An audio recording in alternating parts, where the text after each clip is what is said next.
My name is Rivera. I'm the director of the Texas Salsa Congress. So my career is in college readiness. I have been in college readiness basically since I was in college. I've had that one career.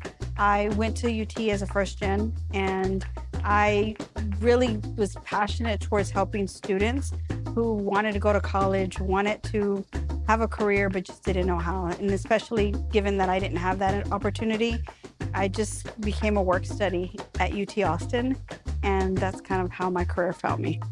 I'm half Guatemalan, half Puerto Rican, but I love Northside. I rep Northside. I love that it brought me such a diverse upbringing, and that I grew up really in a traditional Mexican neighborhood where there was a lot of cumbia, a lot of music, a lot of community, and it always was surrounded around food and dance.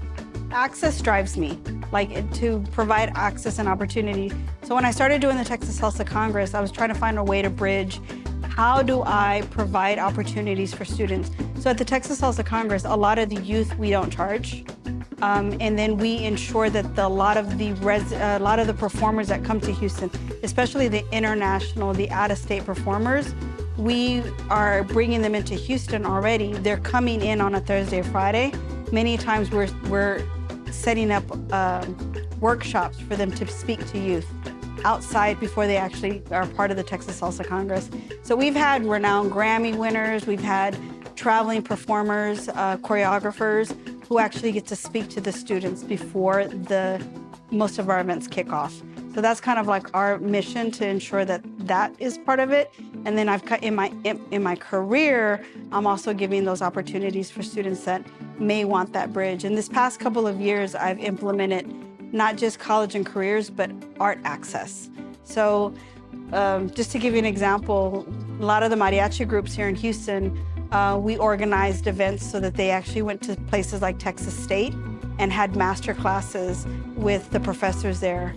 So they had the opportunity to meet and get that kind of instruction, and they could see themselves there. And that's just something that a lot of students don't get to see themselves in those positions. So the three events, the first one that we kicked off was 6 Degrees of Salsa Separation.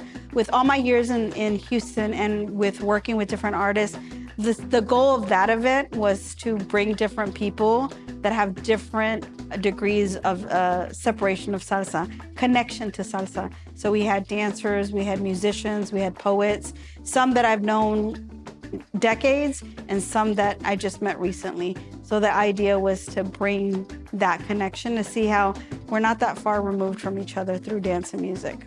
The second one was Salsa on the Sunset, where we had a 9-piece band come out to the pavilion. And then the third one today, which was Sippin' Salsa, where we had an interactive dance lesson, and then they took that dance lesson and they used their feet to create a one-of-a-kind canvas.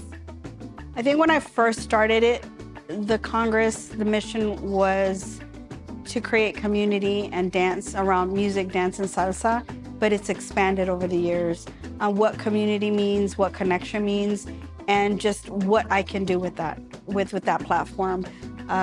Originally, it was just to get people to come in and learn how to dance salsa, but I realized like that was just like the tip of the surface. It's like not only teaching salsa, but just creating an opportunity for families to have as many free events as we do in Houston. I think that's like I learned recently that's called creative placemaking. A lot of the cities around the world have like urban development areas where they said, what can we do with space?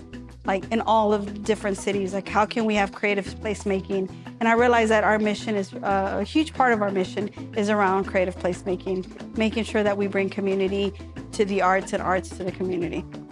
I have to give a lot of gratitude to Fresh Arts because they have helped activate the TSC. We had been on a hiatus since COVID and just done a few events here and there. And I think they came back and they said, look, here's this opportunity. I applied. And even though we're doing stuff for the community, they really inspired me to like just get back, and I'm excited to get back into the community.